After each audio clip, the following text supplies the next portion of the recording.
How's it going, ladies and gentlemen, and welcome back to the Dark Nova channel with some more FORTRESSCRAFT Evolved. And today, what I have done is doubled the production of our ingots. We finally have a second set of smelters going on under the first set of smelters, and my god, is that loud there. Because there are so many Mark II PSBs and they're loud as heck. So what I have done is I have placed induction chargers instead of PSBs under these smelters, so they all get charged at the same time, and these conveyor belts are transmitting the ores into those storage hoppers. And I still have the upslopes under this. Just look at that, there is that upslope. Actually no upslopes, but yeah, it still works. Yeah, there is the upslopes, because as you guys know, without the motorized conveyor belts, the output from a storage hopper is just not enough to saturate the line. Look at that, even with those two conveyor belts, the line is not saturated at all. So what it does is, the conveyor belt down there takes an ore and feeds it to this conveyor belt via the upslope, while this conveyor belt also does the same to this conveyor belt. So you can see one ore is coming from the upside and one from the downside, where they're merging in here and coming in. So this ore is getting saturated and the ingots are going fast. So, and after that, the ores are coming down from those hoppers that I placed and coming into these hoppers, which are in turn feeding it to the smelter, standing on another induction charger, as you guys can see there. Come on. Yep, there's that induction charger, which is getting fed by a laser power transmitter from the induction charger up there, which is getting fed by the pyrothermic generators. And this is one complicated idea I came up with, but this is working so good. We have double the ore production now, so that ore production problem is going away bit by bit. And now today my aim is to look at solar panels and defenses, because as you guys might notice in my hotbar, no organic stuff left, guys. Not a single ruined organic stuff left, and we have 204 recombined organic matter. And yes, I had to place a third turbine because I wanted to replace the Mark III laser, the Mark III PSBs down here with a Mark IV, because I really wanted to do that. But when I did this, I realized that Mark IV battery got out of charge really fast, and then it was not getting charged, so our base was stagnating at 400 power per second consumption. So I wanted to increase it, and now this one works quite a bit. That one works full time, always, it never stops, and this one kind of doesn't work. So yeah, whenever our base needs more power, that is whenever our base needs to charge another of these plasma cutter head, all of them three kicks in, so that is good. And these combiners, whenever they work, all of the three turbines run at full speed. So before we look into the solar panels and defenses, I think the sun is gonna set soon, so solar panels is kind of useless about that. I want to revise what is in our base. What are the bottlenecks? And we'll get rid of it, and we'll revise what is in this thing. So first of all, the tier 1 and tier 2 ores come up from there and go into this storage hopper, and then they get smelted.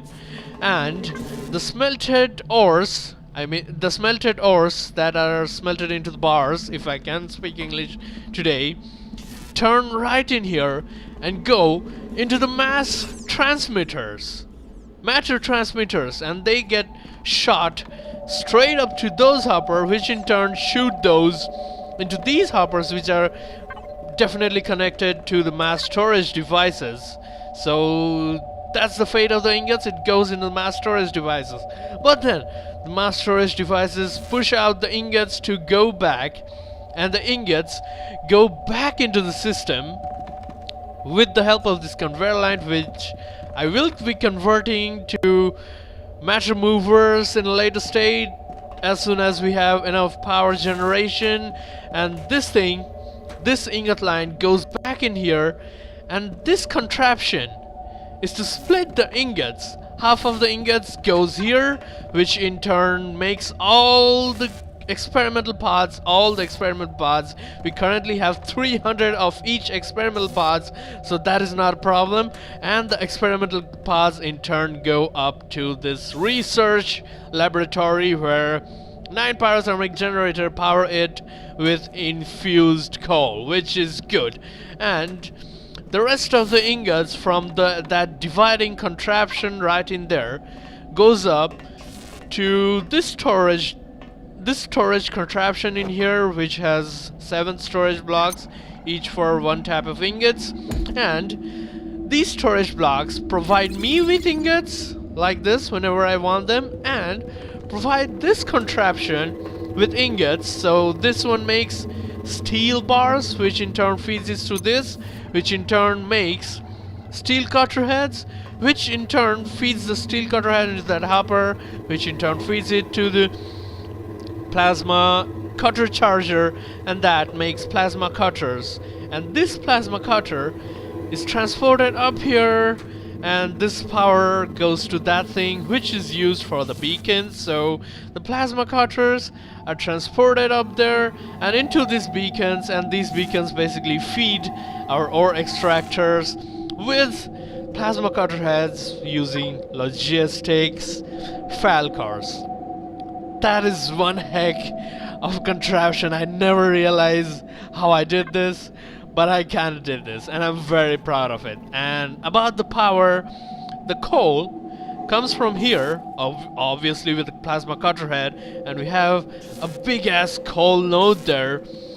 So the coal comes in here, gets to this thing, gets into infused form, from the infused form gets into this, what is that called, man? Infused?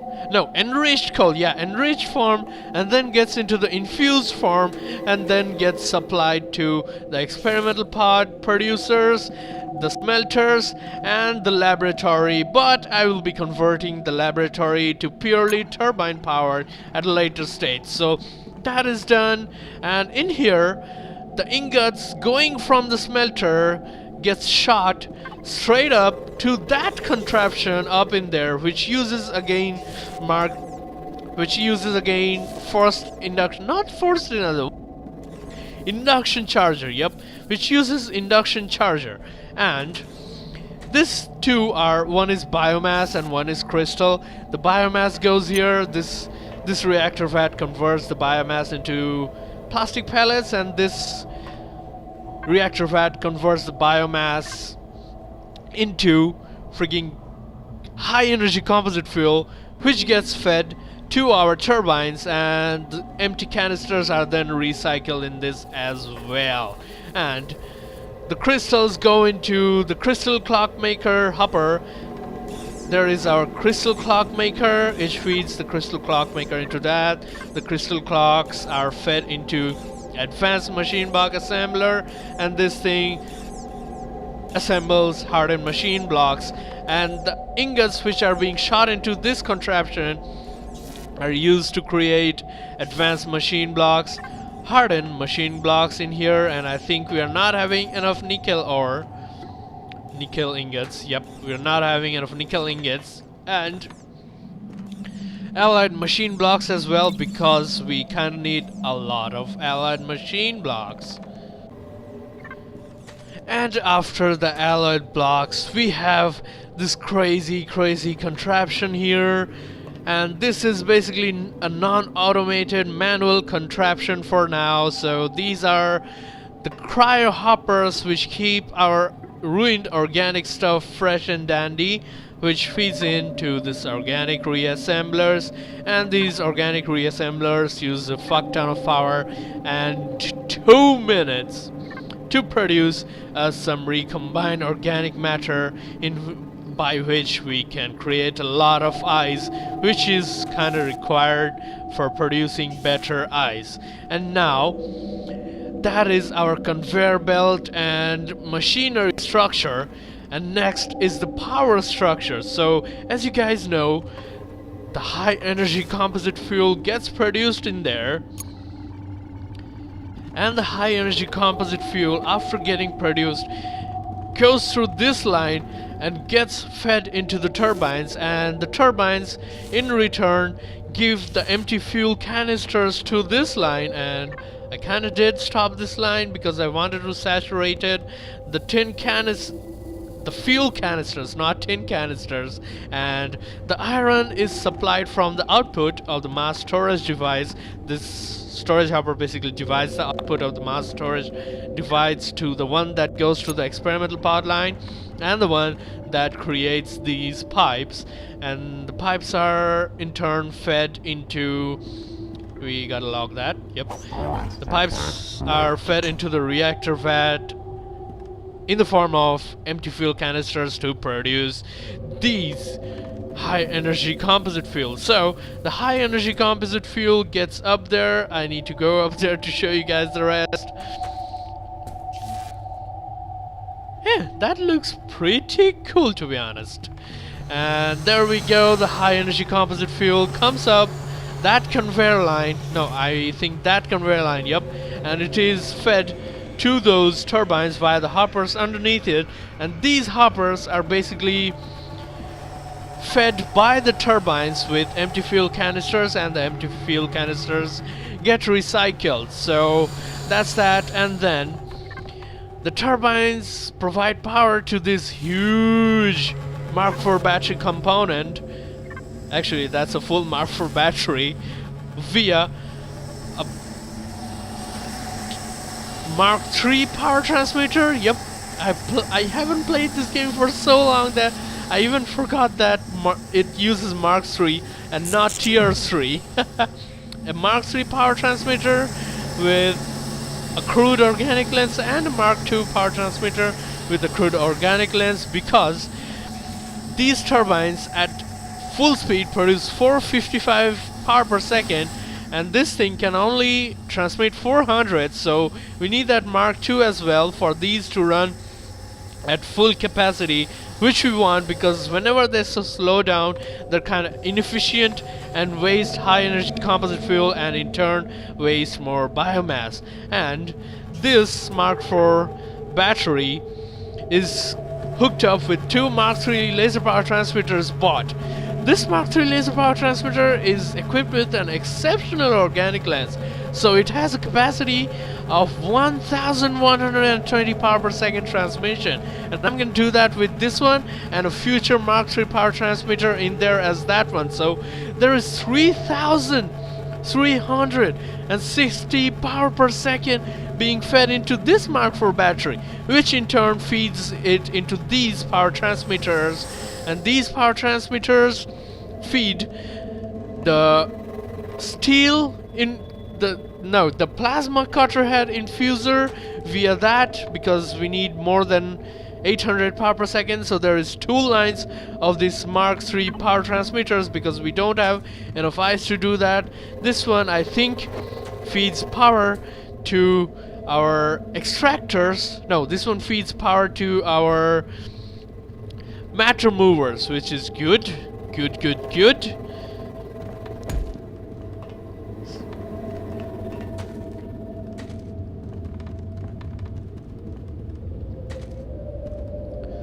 There we go. That thing that was feeding power to the matter movers goes straight in there and feeds an induction charger, which in turn feeds this Mark III battery, which feeds this induction charger, which feeds this Mark III battery, and all of them together feed these 7 dual matter movers, which are very power hungry when working at full capacity. But once these get saturated, they won't work at full capacity, I would guess. I ran out of power. Also ran out of power as well. No wonder I couldn't fly anymore. This freaking jetpack has spoiled me. I do not have to power around to move around anymore, and it feels awesome, guys. And the second thing in there, this one is, I think, feeding those Mark II batteries, which go straight down to -500 and feed all our Mark II turrets and or extractors, and that is our contraption, guys. This thing is the ore sleeve, which keeps the ores under it on a lot of hoppers. I think there is 12 storage hoppers underneath it. Yep, 12 storage hoppers underneath it, and every hopper is fitted with a conveyor belt which feeds ores to the ore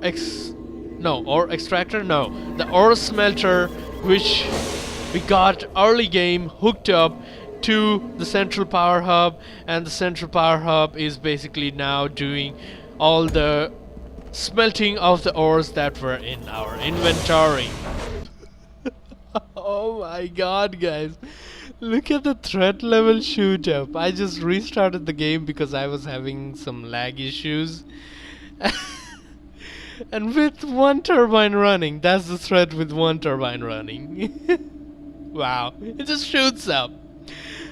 So, we revised our base's layout this episode, and I will think of what we can do to improve this base, but in next episode, I will most definitely be looking into the solar panels and our defense system, because for now, transmitting power from these turbines into this Mark IV battery and then transmitting them to more towers, I think I will build defensive towers all around my base. The power transmission is gonna get a little expensive because we are not mass producing allied blocks yet, so I will think of something, and if the solar panels do work like pyrothermic generators, then oh boy, I'm gonna be so happy. I can just stick up 20 solar panels, not pyrothermic generators, up a Mark IV battery, and then we can stick up another 100 Mark II to the turrets up that battery. So that is that, and I think I'll wrap it up for this episode, guys, because I just wanted this episode to be just a little recap of what our base is, because I haven't played this game in like 2 weeks. I was playing Skyrim and Witcher 3 in the meantime, and I needed that as well. And you guys, whoever doesn't watch to see me struggle in the early game, can just start from here. So I'll make it a checkpoint for our progression from early game to mid game. And because I am noticing that I'm progressing like 10 times faster after I build the turbine, so that is that. This is the mark of our entry into the final game from mid game, and I'll end this episode here, guys. Hope you guys enjoyed watching this video. Like this video if you liked it, dislike this video if you didn't like it, and I'll see you guys in the next one. Stay happy, stay classy, keep watching me. That's self-advertisement. And this is my proudest creation, guys. I'll put that in this episode because it's just another recap of our base building, but yeah, this is just my proudest creation. An intersection of matter movers doing their job. Just magnificent. Look at that. I love how it works. I just love how it shoots the ingots up into these hoppers. Just so good. Sun there. Oh, whoa! Oh, holy heck! I was jumping into my death, wasn't I? Energy reappropriation in progress. And yeah, another thing, guys, that I wanted to show you before ending the episode. That look at it, K. K mode, that is our hologram mode. This place is good. This place is good as well. This place is good as well. This place is. But whenever I look at this place, this lags the heck out of our game. All these contraptions, all these things, and I think this is the densest area. Look at that. That is lagging our contraption alone, and this, whenever you exclude the smelters, it doesn't lag us that much. So the central power hub and those ore smelters, man, they together cause the lag we get in our videos, and I don't know what to do about it. But we just have too many machines, I guess. I'll have to convert the conveyor belts into movers. And yeah, crystal ore extractor offline 6 minutes, copper ore extractor offline 7 minutes. Well, game, you know that's because they are super saturated. Like super duper super saturated. I have a buffer of what, like 3,000? 7,500. I have a buffer of 7,500 on those game. I absolutely don't need any more copper. And crystal is kinda, yeah, I'll take the crystal clocks, I would suppose. Yeah, make more crystal clocks, please. Game, you're ridiculous. To see if my lines are saturated and then tell me that my extractors are offline. Of course they're offline. They're completely super duper saturated. And I like that. I like that. I like that a lot. And whoa, we're gonna get attacked at 3,000 threat. Oh my god, 3,000 threat spawns bosses. I need to get in the defense, alright guys, as fast as possible.